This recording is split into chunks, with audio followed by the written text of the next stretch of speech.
Hello, everyone, and welcome to the Runnin the Paint recap. I'm Miles here with the full cast, Ben, Joey, and Nick. Guys, how are you doing today? Yeah, feeling good, feeling great, even though the result was not how we wanted as Cavs fans, and we'll talk about it. But come on, we got a full crew. It's going to be a great pod. Nick, welcome back. First time, I believe, in the playoffs, pretty much. You've been working really hard. How Yeah. are you doing? Tough return night, obviously, with the result of the Cavs game. Yeah, but happy to be back and talk to you guys. Let's get it started. Absolutely. Today is Tuesday, May 26th. Hope everyone had a good and safe Memorial Day out there. In the NBA world, we had game 4 of the Eastern Conference Finals where the New York Knicks, yes, the New York Knicks advanced to the NBA Finals for the first time since 1999 with another dominant closeout win on the road, sweeping the Cavs in game 4 with a 130-93 win, a 37-point win on the road in game 4, again, their first finals appearance in 27 years. This their 11th straight victory in the playoffs.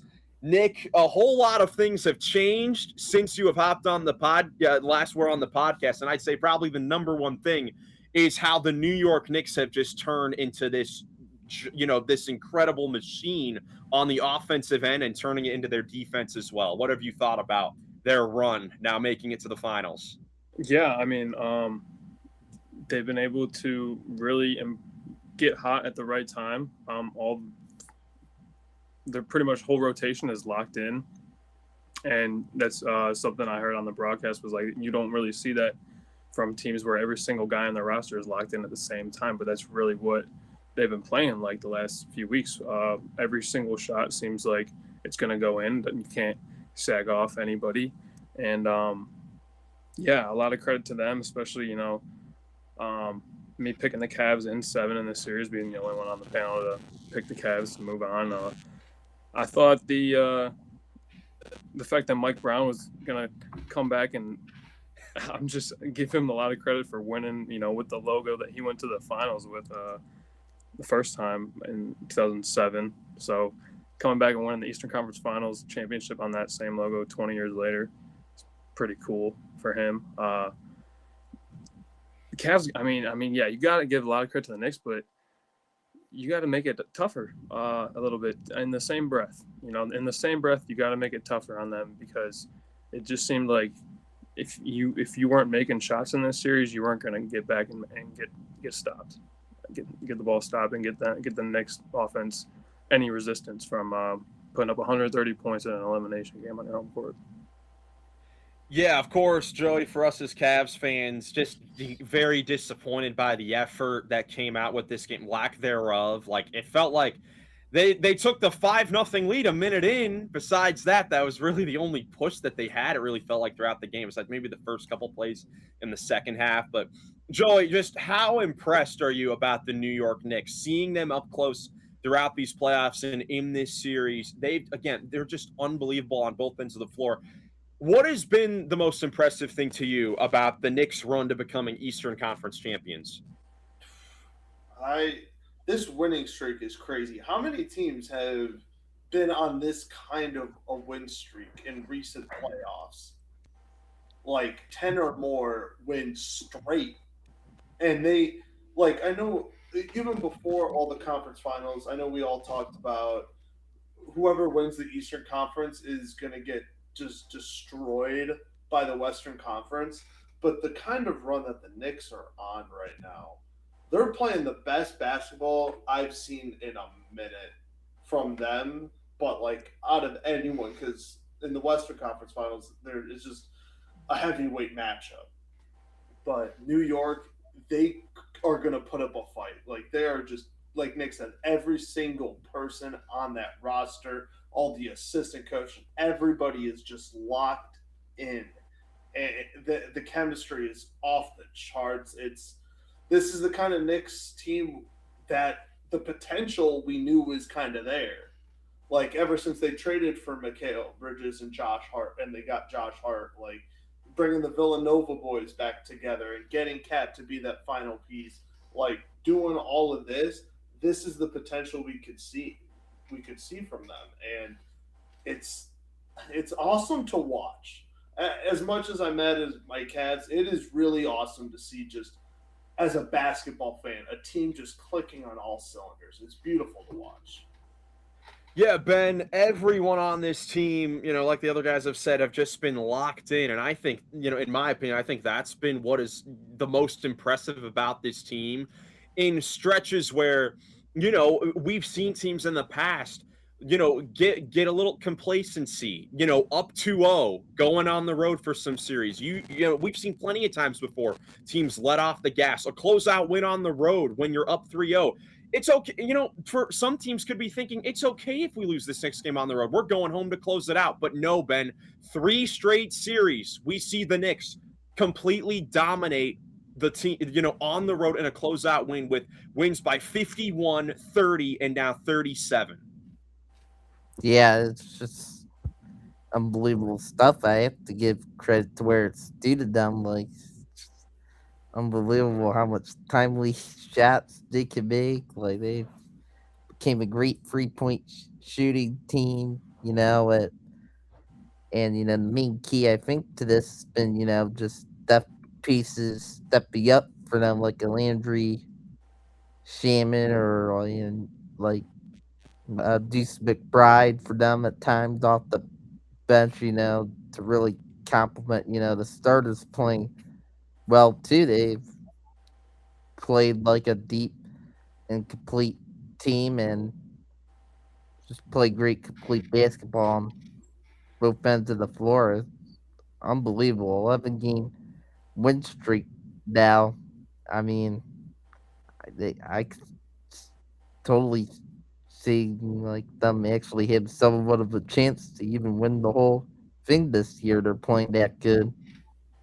Yeah, and I think that's what they've proved to us. Like you guys said earlier, like we thought going into the Western Conference Finals that there could have been a chance that that was the real finals, right? Because they've been the 2 best teams in the league all season long. But New York, with the way they've dominated, I think they've been the most impressive team of the playoffs again. They have completely been dominating on both ends, and it's very reminiscent to me of the Pacers last year with just how locked in they were and just how on fire they are on offense. Like this team in the series shot 51% from the field, 38% from 3. Individually, the players, some of the players just shot incredibly well. Karl-Anthony Towns shot 50% from 3 in the series. Landry Shamet going 13 for 14 or whatever from 3, going 92% from 3. It's unbelievable. And, of course, the Cavs defense definitely struggled at times. In the last 2 games, we really saw them play poor transition defense. But again, I think that's credit to the Knicks. They noticed that they would have an advantage if they just ran out, and they got so many transition baskets. Their guys were locked in making threes to the point where even when the Cavs were having some good defensive possessions, they would make the shot anyway. Like that one fadeaway from Mikal Bridges on the baseline, that's great Cavs defense. But what are you going to do when they're hitting shots like this? They have been absolutely incredible. And, on their team, it starts out with Jalen Brunson, who got the Eastern Conference Finals MVP, very well deserved.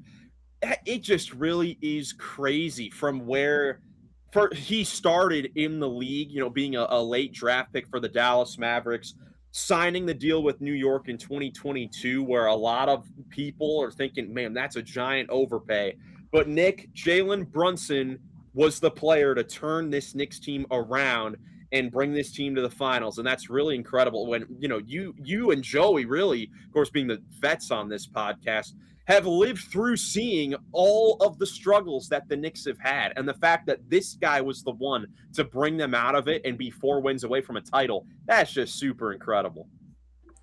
Yeah, definitely a great story that, like you said, unexpected in this series in particular. Cavs just didn't have a matchup to stop him. They were able to, limit the amount of times Dean Wade and other guys that were longer and quicker were covering him, and they got to get effective matchups on him, getting Harden to switch on him, and getting consistent downhill attack from him most of the game, getting 2 feet in the paint and making good things happen. He had 13 or 14 assists in game 3. Just able to make the right reads and get everybody involved. And that's another reason, like you said, he's where it starts. He's the engine of the whole thing. Like I was talking about this at work yesterday, man, and Brunson's a great example because I was talking about Donovan and Harden. Like they're both, in my opinion, two guards. They're really, really good two guards who are score first. They don't look. You got to feed Allen and Mobley if you're going to win. In most, like that's what happened in the first part of Game 1, and that's what I think got them over the hump versus Detroit. Was attacking. Like Detroit didn't have anybody really to match up. Durant didn't have a great series, and but my point is, there really isn't that many people like that in the NBA anymore. But Jalen Brunson is the epitome of a guy who's going to get everybody involved and look to pass first and won't be ever inconsistent about making the right read. Like Halliburton was like that last year. I made the example yesterday that Van Vliet would have been a lot better than Harden for us this year. There aren't many other guards who like can do both, like score 25 when they need to and also get 15. Like Trey was brought up, and I'm like, yeah, Trey's a great passer. I haven't really watched him in a couple of years. He's been hurt and stuff, so I don't know. Yeah, Ben, it really is incredible. Brunson leading this team. And I think the thing that doesn't get talked about as much in this current modern NBA with the way that the CBA is, formed, basically making it harder for these type of teams to be formed, I think it gets forgotten sometimes the pay cut that Jalen Brunson took a couple of years ago so that all these other guys could be on the team. And now you have this stacked starting five with, Karl Anthony Towns. They do the trade, and now Cat is going to be going to the NBA Finals for the first time in his career. OG Anunoby, who's been amazing in the playoffs. He's averaging 20 points per game in their run to the finals. And then Mikal Bridges, who heading into this Game 4 was shooting like 70-something% from the field over the previous few games. And, of course, Josh Hart as well, the Swiss Army knife player for their team. I mean, Brunson setting the tone, taking the pay cut, sacrificing to allow them to build the best team possible, I think is also something that doesn't get recognized a whole lot, that should, he should get a lot of credit for. Yeah, he definitely should get a lot of credit for that. I like when players want to take more of a pay cut to try to help their team win. Totally a smart thing to do for Brunson and help them build up, great deep team like we've seen them do this playoffs. Yeah, credit to Jalen Brunson there too. He wants to win. That's what he's about most, which is great for him. Yeah, Joey, I think we got to take some time. Nick was kind of talking about him a little bit earlier, but I think we got to give some credit to Mike Brown and the Knicks for the decision that they made to get Mike Brown. I remember on this podcast last season, we did in-person podcast here after Game 3 of the finals when it was announced that the Knicks, after making the conference finals for the first time since 1999, had fired their head coach, Tom Thibodeau. And we're all up there saying, man, what are they doing? This is a bad decision, but it's all going to be okay if they make the right hire. And Joey, they do. They get Mike Brown, and they go to the NBA Finals with this team. Yeah. Congrats, Mike Brown, I guess. Like, I don't – I'll be honest. He deserves a lot of the credit, obviously, but, like, he's also not the one out there making all the shots and playing all the defense. Like, he's got them all clicking and, like, making it a great atmosphere, and, like, maybe his tactics are fantastic, but this New York team, like, when they're playing up to the potential, and every single person on that team they're a very hard team to stop. It's the reason they had the highest percentage, or like the highest odds to make it to the NBA Finals out of the Eastern Conference. Like at the beginning of the season, like even though like we knew like Mike Brown wasn't going to do that much. Like the New York was still heavy favorites coming into this year, in my opinion. But it took a while, and I'm proud of him. I do feel bad a little bit for Kings fans having to see their former coach go to the NBA Finals and have potentially their former All-Star De'Aaron Fox also go to the NBA Finals. That would just be heartbreaking for just some For GFF heartbroken fans. over there. I didn't even think about that. That is kind of crazy. But hold on, Sacramento. You'll get there eventually. No, I mean, I say, look, I think Mike Brown deserves a ton of credit because we saw this exact same team last year struggle against the Pacers, and we were talking about it. It was because of their basic offense, where there was not a whole lot of movement off the ball, particularly for Jalen Brunson. Like, if it wasn't Brunson ISO ball or Brunson and Cat pick and rolls, they weren't going anywhere. And throughout the regular season, they did have some struggles, but Mike Brown, after game 3 of the Atlanta series, changed the offense to put Towns as the 0.5. He didn't make any drastic lineup changes with a guy like Mikal Bridges, who was being hated on for his play, from us on this podcast. And, he wasn't playing well, but Mike Brown gave him the confidence to stick with the same lineup, make adjustments, say that I needed to change things, which, we saw, we could talk about Kenny Atkinson in the series, other coaches that didn't make adjustments when it felt like they needed to, and it worked. Yeah. So I know a lot of times coaches, get hated on. Mike Brown was getting hated on. He's been hated on by a lot of fan bases throughout his time and by the Knicks fans in this regular season, but you got to give credit when he makes changes and it works to this historic level. It's been awesome to watch. It was definitely the right move to move on from Tom Thibodeau, because the one thing I will say that I have really loved about Mike Brown this entire playoffs, he uses his bench. He's not running his start 5 players 45 minutes a game. I love that about him. He's not running it until their feet come off. So by the time they do get to the NBA Finals, and obviously they have plenty of rest and plenty of time to get ready for their eventual matchup with whoever wins that just dogfight over in the West, because they're just beating the crap out of each other. But getting that rest and making sure everyone's fresh, that's I got to give him big props, because again, that's a good move. It's a good move by the New York front office to bring him in. And for reference on the minutes played, it's actually funny to look back at this. On last year's team that went to the conference finals, 7 guys averaged 19 minutes or more, and no one else played double-digit minutes. So Mike Brown Tom Thibodeau ran a 7-man rotation last year in the conference finals with all 5 of his starters averaging 35.5 minutes or more per game on that playoff run, with 2 of them averaging 40 minutes. While this team, and of course a big reason is because they were blowing teams out and they didn't have to play late in fourth quarters, but they have 9 guys playing 10 minutes a game or more, and their starters are all between 30 to 34 minutes. It's a difference. That's huge. What I just saw a Bleach Report update about the Cavs, and the Kenny Atkinson in the presser is already complaining about the scheduling. But like, when the schedule is brutal, you got to take these kind of wins. You got to have to make sure your players get the rest. I hated the scheduling, by the way, also, but like, I don't want to get it too much into Kenny Atkinson complaining about it, because I'm kind of just sick of him. Yeah, and we can definitely get to that next. I just one more thing on Mike Brown, and of course I'll have a lot of time to talk about the Knicks.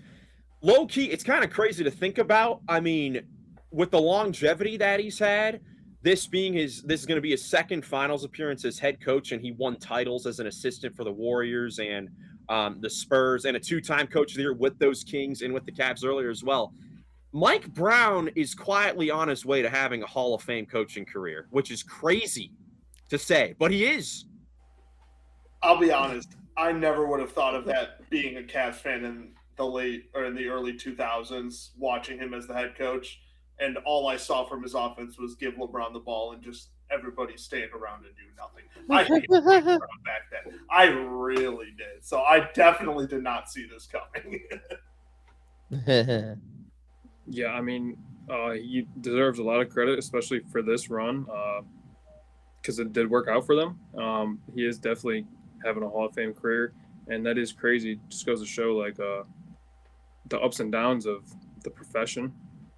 The fact that you can go from losing in the finals on your home court, and then you take a assistant job, and then you work your way back up, and here he is back back in the same spot he was. Never give up. Team USA too, I'm sure. Yeah. Got gold medals. Yeah, I believe so. Yeah, assists in a lot of places, has coached a lot of all-time great players. He's coached LeBron, he's coached Kobe, he's coached, as an assistant coach Duncan and he's coached Tim Duncan and David Robinson, he's coached Steph Curry, Kevin Durant, and now he's with this Knicks team and a chance to win his first title as a head coach, four-time champion as an assistant coach, which is which is crazy to say, but so shout out to Mike Brown and a big congratulations once again to the New York Knicks for advancing to the NBA Finals. Huge accomplishment for that team. Now, let's talk about the Cavs. We've been talking about, for every team as they get eliminated, we were talking about their offseason, what it could look like going forward. So let's talk about our Cavs. Of course, we're going to have a lot to say. Probably we'll try not to harp on them too much or prolong it too much because they do deserve some harping on with the way they played these later games.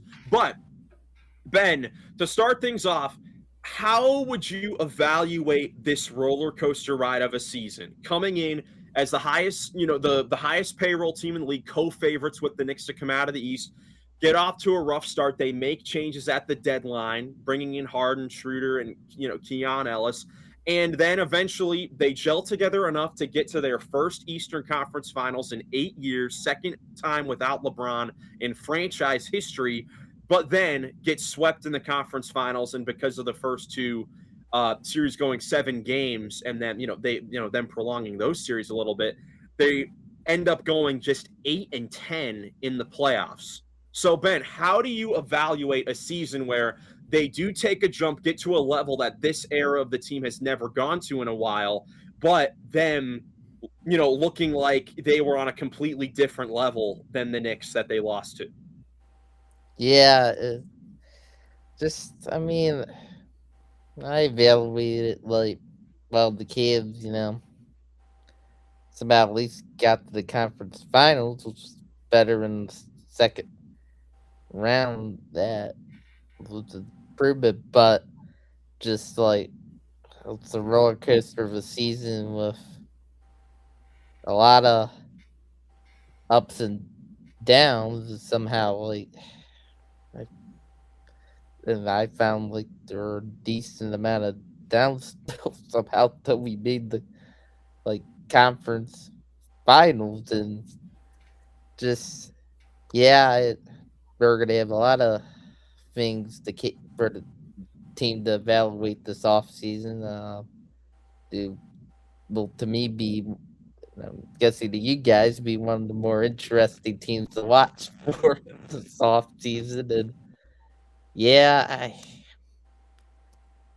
I tell you guys what, I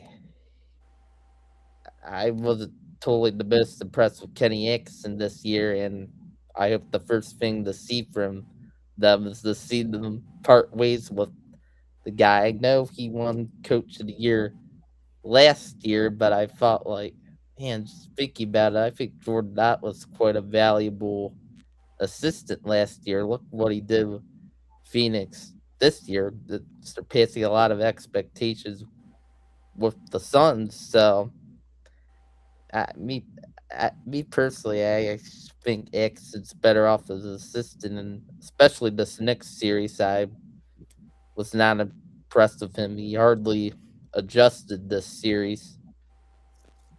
Joey, what are your thoughts on this? You gave the big eyes reaction to that take from Ben. What are your thoughts on this? Because I think this is probably where we should start with Kenny Atkinson. We should start with it because Ben is probably the smartest guy on this podcast, and he's completely right. We definitely need to start asking questions. Okay, I don't know about firing him. You might need to calm yourself just a little, pump the brakes just a little bit on firing Kenny, but he is officially on the hot seat because you are absolutely right. He got just completely out-coached this series. Miles was freaking giving Mike Brown all his flowers because he out-coached Kenny Atkinson. Like, it was that bad. Where it was noticeable of how good of a coach Mike Brown is.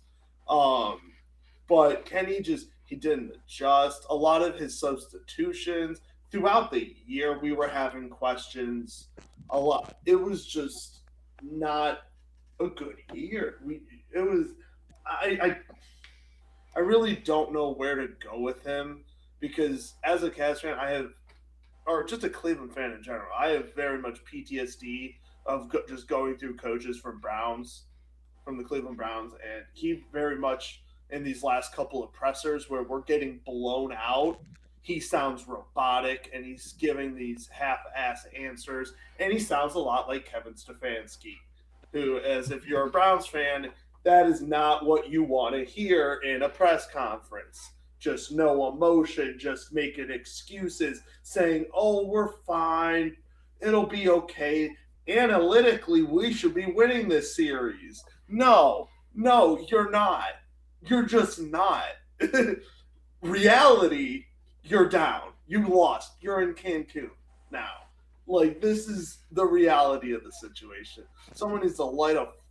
I'm hoping the hot seat lights a fire on his butt because I do think he is a good coach, but we have to see him with a fire lit under his butt because right now he's just making like I said, I got a Bleacher Report update saying he's in his press conference blaming the schedule. I get the schedule was rough and I get it, but if you handled business, let's say in Game 6 of the Detroit series, maybe it wouldn't have been like this. Or maybe if we would have taken care of business in the Toronto series, who knows? Like, you could have asked all these what ifs. But the bottom line is you have to play with the cards you're dealt. And he could not, clearly he can't handle it because he's saying, oh, I don't know. I'm starting to go off. Well, I'll say the quotes about the schedule thing. I think that I don't think he was saying necessarily as an excuse. I think that he's saying it in the fact that he knows that the Cavs blew a few opportunities to get rest earlier in the playoffs. Like, we can sit here and say, look, they may have looked fatigued, they may have been fatigued. Well, there might be lingering injuries, but they blew several games that they should have won to give themselves more rest. In the Toronto series, up by 8 in Game 4 on the road with like 4 minutes to go, when the Raptors couldn't hit a shot, they were like 2 for 30 from 3. Don't win that game. They lose Game 6 on the road in overtime to the R.J. Barrett shot, and then a golden opportunity, Game 6 at home to the Pistons in the second round. Those are 3 opportunities that if they had won those games, they very well could have beaten the Raptors in 5, beaten the Pistons in 6, and have gotten more time to rest in this series. But I think he said, like, the quote he said was, we win those Game 6s, we could have beaten the Knicks. And I think it's true, but they could have, but I don't think it's saying it as it's an excuse. We put ourselves in that position. And I think that summarizes this team for this season.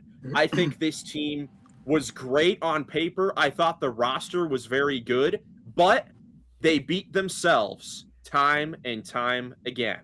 I would take it a step further, and I'd say just this season, I'd take it a step further and say the whole iteration of this version of the Cavs has just been bare minimum.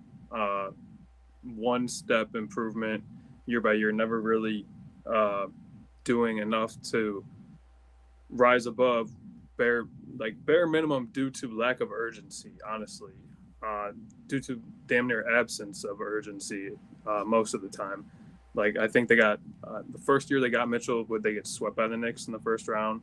5 games, but then the next year they beat the Magic in 7 when they were expected to possibly reach like the conference finals last year. Like, we were good enough last year, the best offense in the league. And then this year, you take it one step further and then you get swept by New York again and in 4 games. And it's just bare minimum improvement year after year. And, Kenny does deserve a lot of blame because I'm looking at like the stats here, like the plus minus lineups. You can look it up, bro. Like, the top 5 negative plus minus lineups are all 10 or more minutes. And the top 7 or the bottom 7, the best 7 lineups are all like under 5 minutes. They're 5 minutes or less for the whole series.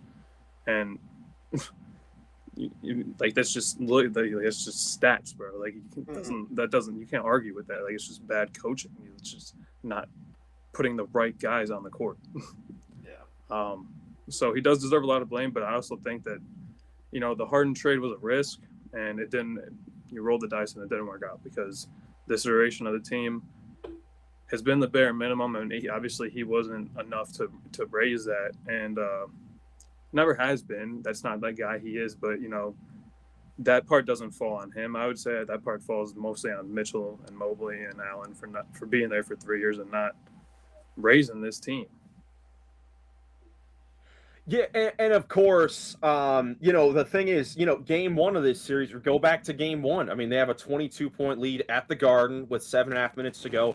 They have full control of the game, and if they win that game, then who knows what could have happened? It could be a completely different story. But they didn't get it done, and it's just disappointing. I'm just more so disappointed at the fight the last 2 games at home, of course, and of course, game 4. I mean, to lose by 37. I know the Knicks. We gave them all their credit. They deserve a lot of, credit for that. But there's a team on the other side of that too. And this was just super disappointing. Like I was telling Ben going into this game and even game 7 of Detroit in the last series, like even though this Cavs team has fallen short the last few years, I thought that due to injuries and different fatigue and all that, I thought they still left it all on the floor until they didn't have anything left in them. I thought last year against Indiana, they physically didn't have another game in them. They died on the floor. Same thing against Boston the previous year. I didn't feel that at all with this team. I thought that they died because they were ready to go to Cancun. Yeah. No, that's the thing. As much blame as we're giving Kenny, every single player on that roster that played and showed quote unquote effort. Except Mitchell. He did have a great offensive game. Shout out to Donovan Mitchell. Except Donovan Mitchell, the only man who at least somewhat had it going and at least tried to have it going. But yeah, the effort, the players deserve a lot of the blame. Like I said, like I said about Mike Brown, he's not the one out there. These players are the ones out there. They're the ones not giving effort. Kenny could say, guys, come, this is the last game of the season. If you don't just kick it up a notch, he could say that till he's blue in the face and say it 100 different ways. But if the players are just not responding and the players don't want to go do it and the players are already thinking about the beach, well, guess what? You're going to have what you had tonight, in which on the broadcast, the announcers and the broadcasters are clearly calling out the Cavs on just, you're down by 20 in the second quarter and you're jogging back on defense. Jogging. What? Clearly just giving up. And that was my point before the game, which is why I texted you guys in the group chat. Yeah. If the Cavs get in trouble, you got to empty the bench because that's going to be your only hope because those guys are ready to quit. And you could see it my point being not just in the last 3 games, but the last 3 years. You can see that that's brewing up against this level of adversity. Forget it. With this roster. So I don't know what they're going to do this offseason, man. A lot of changes. Well, so that's the thing that we got to talk about. Got to pay him. Well, that's what we should talk about. So obviously Kenny Atkinson. I also look at him for some of the player stuff as far as not giving effort on the floor. I wanted to say this, not to interrupt you, but just to play devil's advocate. The thing as a coach when you're trying to see the best in your guys is all the stats in the world. Like they had a 22-point lead in game 1, and you're banking on that version of the team to show back up at some point. And when that doesn't happen, you can't say anything other than you really can't say anything. Yeah. See, I agree with that to some level, but it's hard when at the end of game 1 he called one timeout and made no adjustment. So that goes back to the other thing. The players brought it in game 1, and at the end of game 1, the coaching staff didn't. So that's where it gets difficult. For that reason, I know it's raw emotion right after the game, but I'd agree with Ben. I think with where the team is at right now and how many years they've been together, we know what the players can do on the floor, but the fact that we didn't see many adjustments. I think that there's still a lot to be desired with some of the players and the offense on this team. I don't think it'd be a bad idea to move on from Kenny Atkinson because, particularly because of this game four, I think when you lose like that on your home floor in an elimination game, you can look at the players. I look at how the coaches have them prepared to come into the game. Shout out my boy Jojo. He texted me just after the game and said we should fire Kenny Atkinson and hire Jason Kidd. And that could be a possibility. We'll see what the Cavs do going forward. I think that the one thing that's safe, I think I've been seeing some talks that maybe they fire Kobe Altman. I don't think they're going to do that. I've been a big fan of Kobe Altman personally. I think that, I'll stand by like the roster moves that he made this year, I think were the right moves and they just didn't work out. And that happens. Like at the beginning of the year, bringing in Lonzo Ball and Larry Nance Jr., we were all in love with those moves in the offseason. They just didn't work out. At the trade deadline, they traded Garland for Harden. Without James Harden, I'd say they do not get out of the first round. I don't think they survive the Raptors if Darius Garland is still the point guard, just to be frankly honest. And then even like the Hunter was horrible, and Schroeder won them one of the games of the Raptors series. Now they barely played Keon Ellis, who I thought they should have played, and that's going to be something that they'll have to look towards this offseason, as he is he's a free agent. He's one of the free agents that they have to look to bring back. But I think that Kobe Altman they'll stick with. Of course, the big question that a lot of people will go to now is what happens with the core four of players. Like, will they make any changes? Is there a certain native of Akron, Ohio that could want to return for his final season in LeBron James? He's coming home. Like, that'll be something that'll be interesting to watch for as well. But in my opinion, I do think that we saw at times, I think they need a different voice in the locker room. And I think there is something to be said for the fact that this team has been together for only 3 months. And they had to do a lot of stuff on the fly. Like, they didn't have one game where their entire roster was healthy until game one of the playoffs. And with them playing every other day, there wasn't a whole lot of room for them to have extensive practices to build anything else into the offense and stuff like that.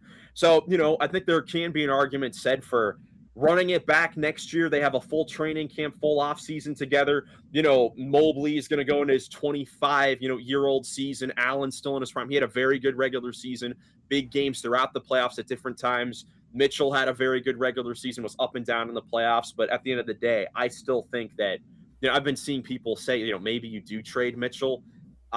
I think that I still want him on this Cavalier team because I still like him a lot. But what do you guys think? Do you guys think that they should run it back with the core four players with a full training camp and off season and another year under their belts? Or what do you guys think? Ben, what do you think? Yeah,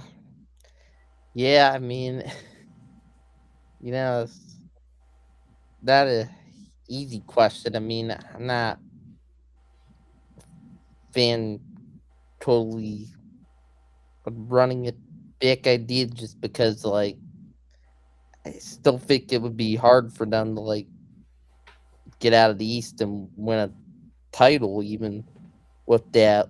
I think I know this could sound crazy to you guys. You might not agree with me on this, but I think the best realistic scenario for the Cavs were to win a title possibly in the next few years, somehow beat the Thunder or the Spurs, would be if we somehow, I know, traded Evan Mobley in the deal for Giannis, and we got Giannis here. And if Giannis stayed healthy and we had a really good team around him, then possibly, but it's hard to. The Cavs could be good if we ran it back. Not saying we would be a bad team running it back, of course not, but just not totally good enough to win a championship. Even hard getting out of the East, and I'm hesitant also on the James Harden thing. The James Harden trade I even didn't like at the time it happened, and I think the Cavs.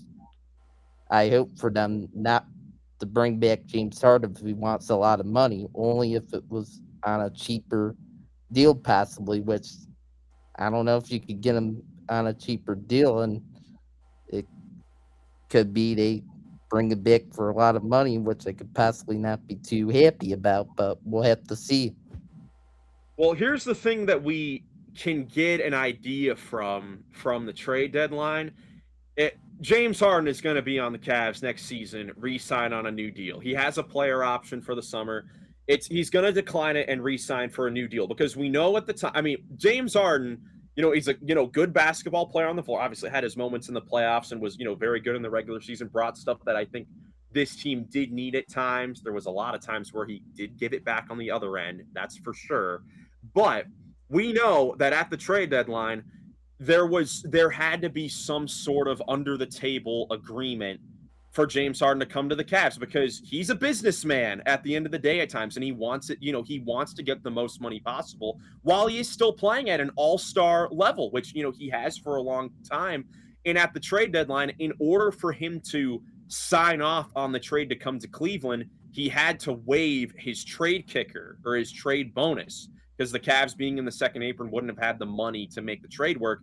And that Harden was not going to do that for free, which means that that they are going to sign him to a new deal this summer. So, we'll see. I think, the free agent questions, there are really only two big free agent signings that they'll have to figure out is Dean Wade, who was the starting wing for a lot of times in the playoffs, their best perimeter defender, but at times lacks confidence on the offensive end.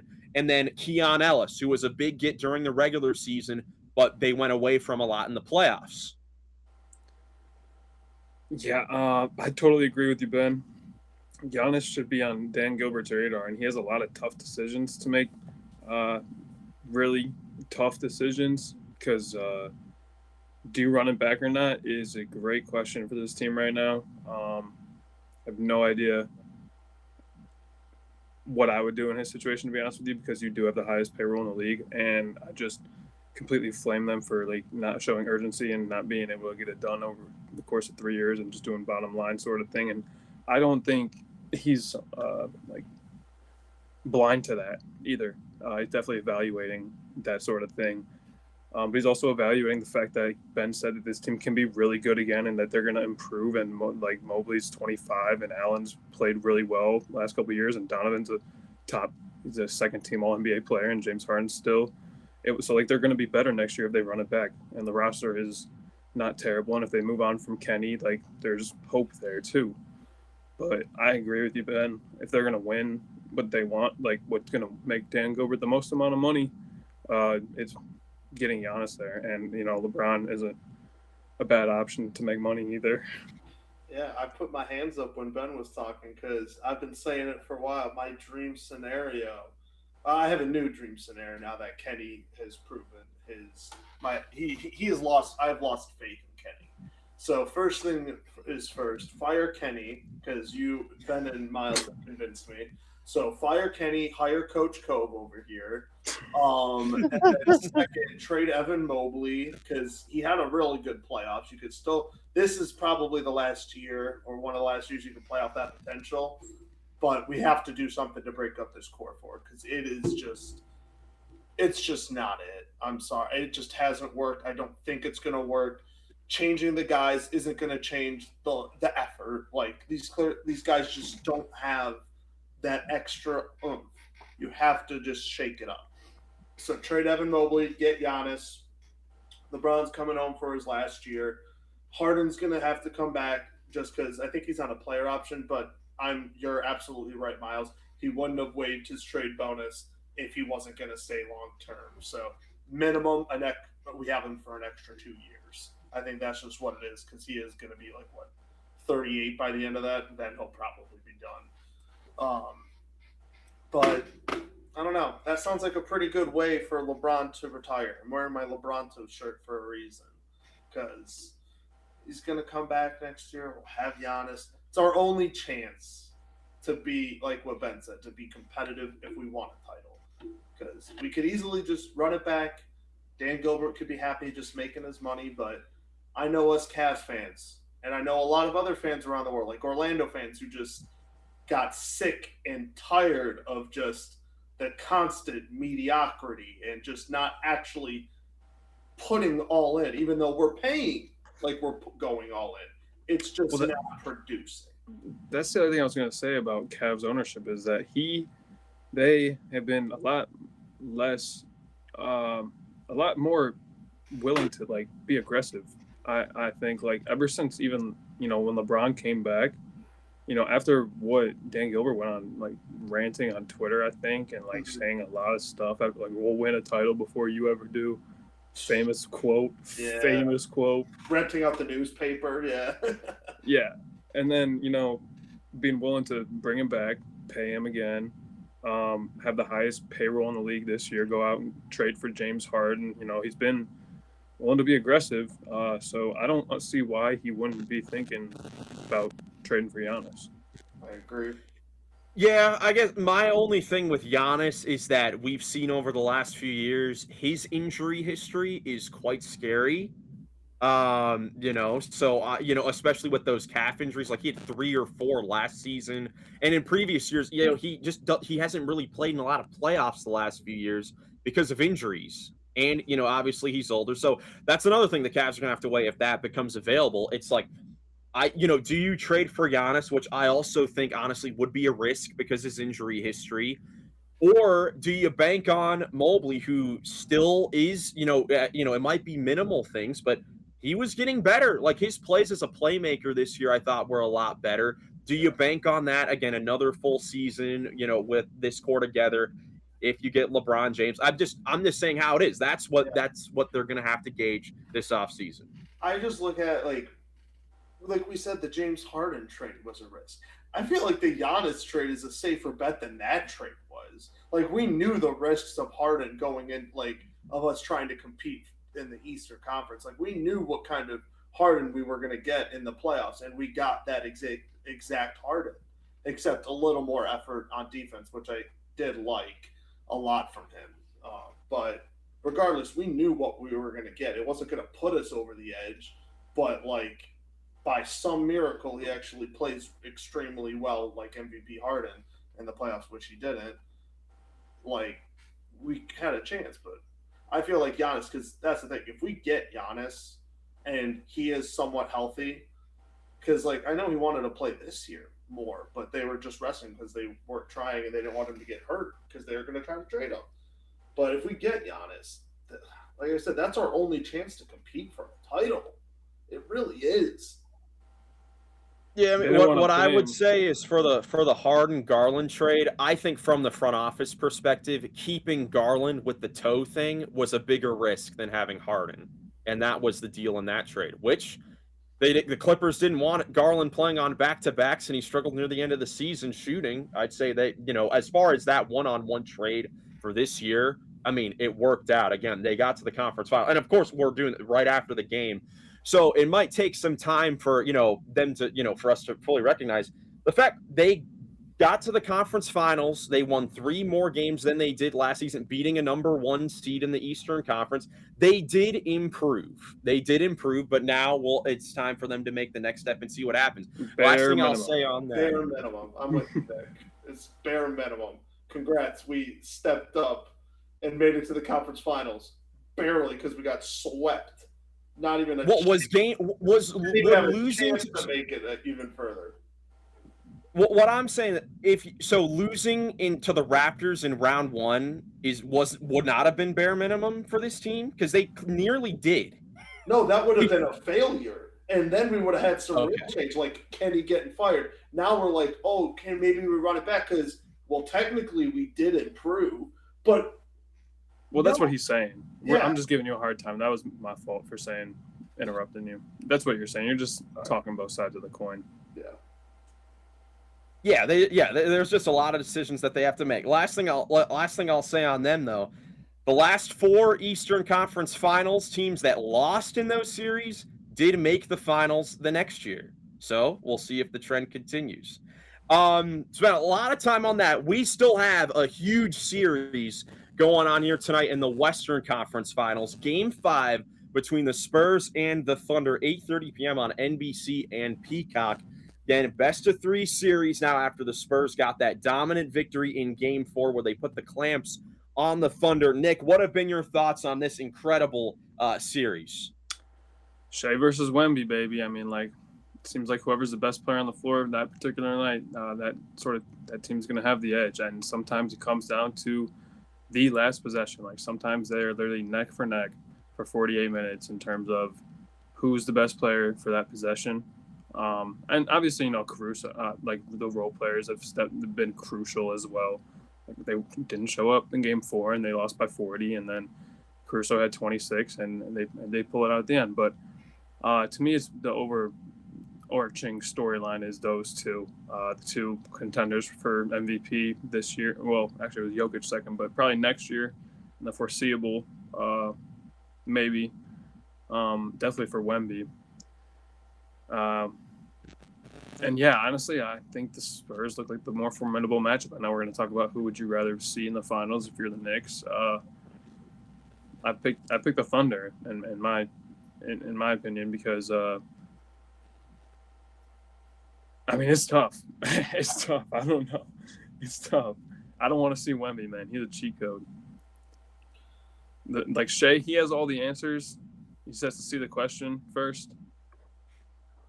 That's a really good line. I don't know if I have something for that, but Wemby's a cheat code. If you have a cheat code, you don't even have to see the question. Yeah. How about that? Yeah, Joey, what are you looking to see here in Game 5 from the Thunder after that tough loss to Game 4? Now, of course, the injury thing, we've talked about that with them throughout this series. The updates that we've gotten on them is that there's not going to be an A.J. Mitchell sighting in Game 5. He's still going to be out, but J-Dub has been upgraded to questionable. So, Joey, what are you looking to see here for the Thunder? Yeah, I know we said it on one of the last pods I was on that with them not having J Dub, it's a little easier, like with the Spurs without Harper or Fox. Like, yes, that is true. But if the Spurs are healthy, you want J Dub out there. He is a all star for you. Like, if he is out there and he can play and perform pretty much to what he should, you're going to have a great chance to win the game regardless. But also losing AJ Mitchell, so let's hopefully they can get him back because that is a huge get. However, not having AJ Mitchell is a little rough because we already got a couple great games out of Caruso as a role guy. We need somebody else to step it up as well. Maybe a Casey Wallace, Lou Dort maybe can finally hit a shot or something. But AJ Mitchell has been one of those guys off the bench that just gets on fire and you can't stop him sometimes. He is just a spark plug. So them losing him, they're definitely going to need some of the other guys. Maybe get another great game out of Caruso. But the role guys are going to really need to step up. And I expect them to. Game 5, they're in OKC, right? Yes. Yeah.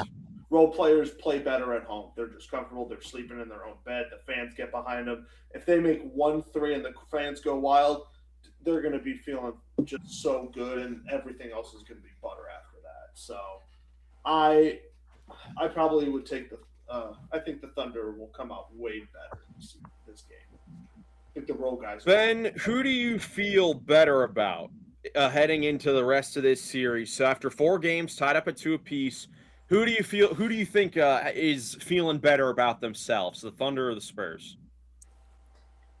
I mean, I think right now I would say the Spurs just because they have to after that, dominant defensive performance that I was just so impressed by with how, they swarmed the ball, were able to, have a good game plan to slow down Shea by double teaming him, and then Wemby just going off again in a meaningful minutes. So, I think I like the Spurs more right now. I guess you should be feeling more confident. I mean, series, could go back and forth. It could change depending on what happens in Game 5, but at least going into the game, I think they're going to be feeling confident if they could play, with that same intensity defensively and, to be well prepared for what adjustments the Thunder could bring to try to open up their offense, maybe some more, and they can continue to double team Shea and pressure them. I like their chances in Game 5, and it's tough for OKC. Like, AJ Mitchell was ruled out for Game 5, and Jalen Williams, you don't know if he'll be coming back yet at Game 5. Like, it'll be tough again for them if you don't have both of those guys at Game 5 just because you lose, some, playmaking and shot creation from those guys, and it showed in Game 4 once the Spurs were able to adjust defensively that it was trouble for Thunder, but somehow, if you don't get any of them, if you don't get J-Dub back for Game 5, then, just gotta hope Jordan McCain or Caruso somehow could step up, and they could, possibly play better if they hit some shots. I agree with Joe was saying, they could maybe get it going being back at home, but it'll be tough. They don't have J-Dub either, even though they have found ways to have success, but the Spurs, though, they're just such a good team that when they're clicking and making smart plays could be on the Thunder's, same level or maybe even better. Yeah, I'd agree. I think the Thunder they're gonna need at least one of those guys back. In these games, because we saw in Game 4 how much of a struggle it was, and it didn't help that their bench didn't give them anything close to what they did in Game 3. But what I think what they need to do, regardless of who is back in the lineup, I think we got to look at the MVP, Shea Gilgeous-Alexander, to have a monster game. Like, Ben and I have talked a lot through this series. Wemby, he was incredible in Game 1, unbelievable in that game, that double overtime game. But in Games 2 and 3, although he scored a lot of points in there, you didn't really feel him a whole lot out there on offense in particular. Game 4, you definitely felt his presence out there. And I think now it's time for us to see that from Shea, because we haven't really seen that a whole lot from Shea either. I think right now we could probably all comfortably say that through 4 games in this series, Wemby has overtaken Shea for the best player in the world right now. At least it feels like that. From the way that those two guys have performed in this, it's time for the MVP to show why he is the MVP. Yeah, I agree. Ben was saying that during the preseason, right, Ben? I had Wemby like top 3 for MVP in the preseason, but yeah, like Wemby, he's up there. He's played like the best player in the world in a few of these games, and Shea just has to try to respond back and take over, try to win this series for the Thunder. So for him, he can, try to keep being known like he's the MVP or best player in the league somehow. But yeah, just continue to say. Wemby is really taking a huge step this year and started the potential. When he was drafted, that we thought we could see him, start being a superstar, and it's scary for teams. And there's still more to go, which is the crazy part for Wemby. But I think that's something that we need to see more. We need to see it again and again. The rest of this run here, this team is 2 wins away from the NBA Finals, which none of us thought they'd be in this position at the start of the season. But now they're at this level and they've won 2 games because, again, Wemby has been on an unreal level, and now we need to see that again. Nick, what do you look on the Spurs side of things? What do you look to see from them as they try to get this pivotal win in Oklahoma City, try to steal a road win for the second time? Well, I think you stick to what worked in Game 3 and just keep, putting as much pressure on Shea. As soon as he, starts going downhill and trying to commit to driving the ball in the paint, you bring a second defender at him early, make him give it up, make him make a decision before he gets 2 feet in the paint, and then Wemby can guard 2 guys along the baseline. He can almost guard 2 guys from corner to corner. So you just match up the rest of the way with the 3-on-4 matchup, and you play that way. Shea prove that he can do what Brunson did in Game 3 for the Knicks and dime up 13 or 14 guys. Because it's time to start asking questions about the Thunder. Like they had a great run last year, obviously winning the title. They let it go to 7 games versus a team that nobody really had there. If you want, we can look at it through that perspective. Just talking out that side of things right now, but 2-2 in a series right now versus a team that, again, nobody had in the Western Conference Finals, and there's some legitimate concerns about. Obviously they need one of those two guys back on the offensive end, but Shea and Hartenstein have both underwhelmed the entire series, I would say, and Shea has to prove that he can, like I said, be the engine in multiple ways, not just putting up 50. He's going to take a lot of shots, I'm sure. He's going to be looking to get to his spots and take shots, but if he's taking bad ones, if he's getting the ball tipped out from underneath when he's not making the right read, when they bring that second defender up early, it's going to be rough. It could be rough for him waking up day after Game 5.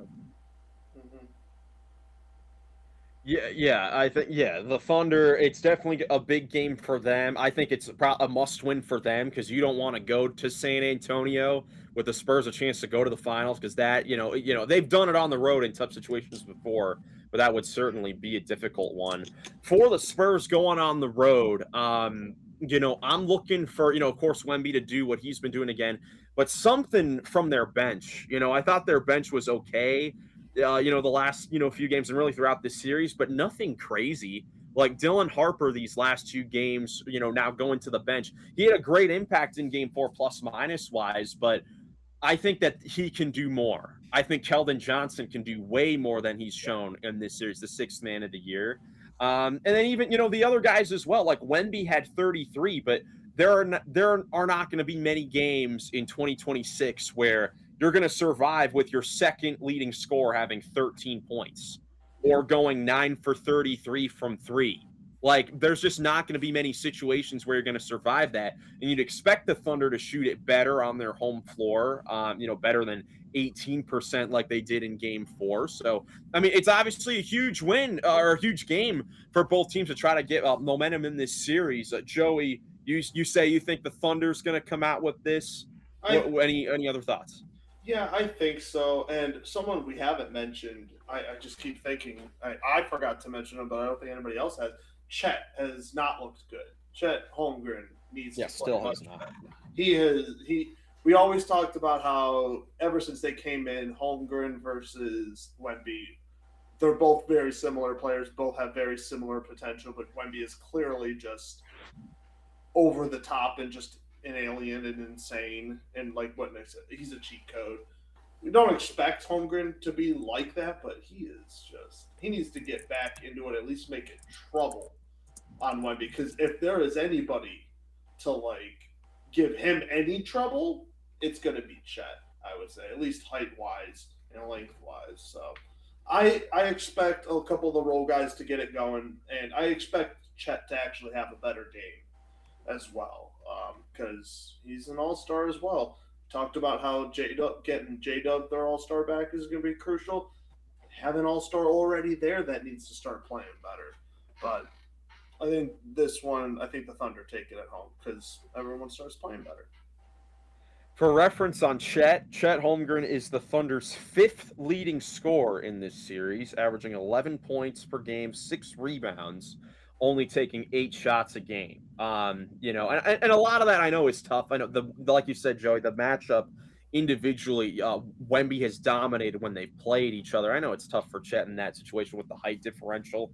But again, I said at the beginning of the series in the preview, I thought he was going to be the X factor. He has to be good, or at least close to his all-star self for them to have a chance in this series. Something I also look to for Mark Daigneault. Will he make another starting lineup change for a guy like, in particular, Lou Dort, someone that has been a mainstay in the starting lineup throughout this run, but throughout the regular season, he didn't shoot the ball well. And in this series, you can make the argument that with the lack of shooting that he's provided and all the fouls that he's been committing, that he's been their worst rotational player in the series. So will he make a drastic change and bring him off the bench in this game for someone else?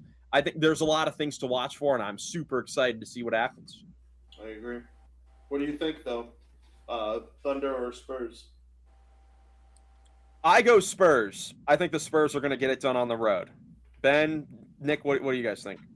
Yeah, I think right now it would go Spurs just because confident in how good they could be defensively, and I think they can make things tough again on the Thunder with with a bit of a lack of or tougher spot with ball dribbling, playmaking for OKC. So yeah, I think one be possibly have another big game too. Nick, who I you say got? Spurs. Yeah, Spurs. I believe in the Wemby hype for sure. I think they were saying change the lineup should be coming from Mark Dagnall. Isaiah Joe hit 2 threes in the last game, and he's lethal from behind the arc and definitely provide some spacing out there. So maybe look to him. I like that.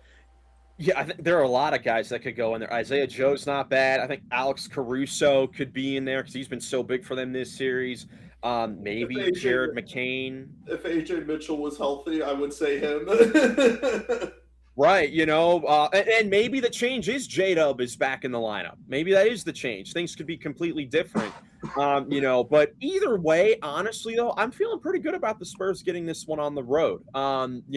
Super excited to see how that does, play out here. But one more question for you guys before we get out of here. Of course, since the New York Knicks advanced to the finals and they're going to play one of these teams, of course, they're going to get a ton of rest. They're not playing game one of the finals until next Wednesday. The Knicks will be the road team. They'll either go to OKC or San Antonio to begin the finals starting next Wednesday.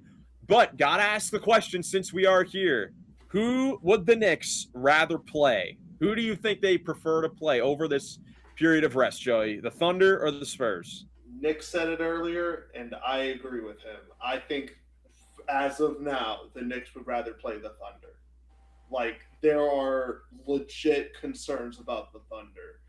I know it's a joke about the foul baiting and Shea, but, it looks like it's actually getting to him somewhat. That's why he hasn't had, that MVP-type moment yet, because he's looking for a shot, but he's also just not getting to the line as much. So I would think they would want the Thunder more. Yeah, Nick, what do you think? Or go Ben, go ahead. All right.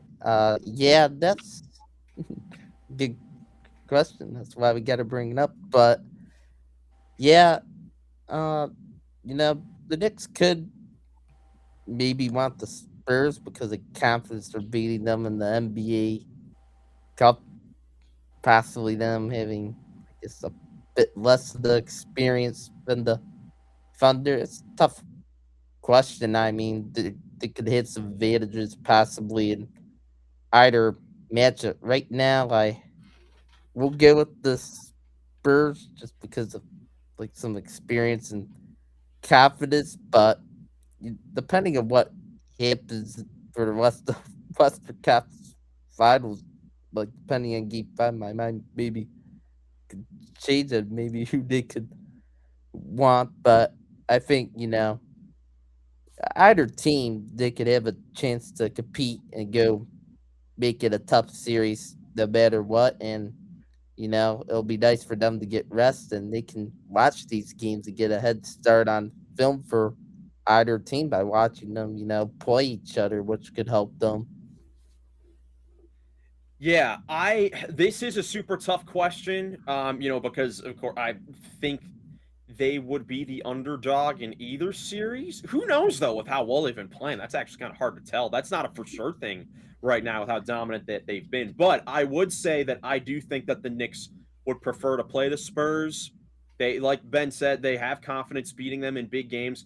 And the Thunder, like they have against most teams in the league, they've had the Knicks number for the last few years, and they've played well at Madison Square Garden, which I think is a huge factor in this. which team can play better in the Garden, in the NBA Finals, in New York City, I think that, OKC would have a better chance. So I think the Knicks would rather play the Spurs. Again, they beat them in the NBA Cup. In that one game, where Mitchell Robinson did a great job against Victor Wembanyama on the boards, and that's someone that could maybe give him problems. And we also saw that not only in the NBA Cup did the Knicks defeat the Spurs, but in that second half of the season where the Spurs only lost 4 games, we know that 3 of the losses were to the Denver Nuggets, but that other one was at MSG to the Knicks in a game where the Spurs only put up 89 points and lost by 25 and were absolutely dominated. They just couldn't really get anything going. And they also had the game last year, Christmas Day in New York City, where Mikal Bridges had the 40-point game or whatever, his best game as the Knicks. So I think a lot more of those Knicks guys have confidence against the Spurs than the Thunder. And I'd also say I want to see a Knicks Spurs finals. Now that we're here, that's the matchup I want to see. I'm with you. I'd rather see that one. I just think, I'll be honest, I'm with you guys. I think the Knicks have a chance either who they face off. They'll be the underdog, but I don't know. They're going to make it tough. Yes, they certainly will. But still more things to be more things to be played out before that does get determined. Game 5 of the Western Conference Finals tonight with the Thunder hosting the Spurs, 8:30 p.m. on NBC and Peacock. We will talk about the craziness of that game here tomorrow. You guys have anything else before we get out of here? I don't think so. Happy to have Coach Cove back, even though his internet just crashed right at the end.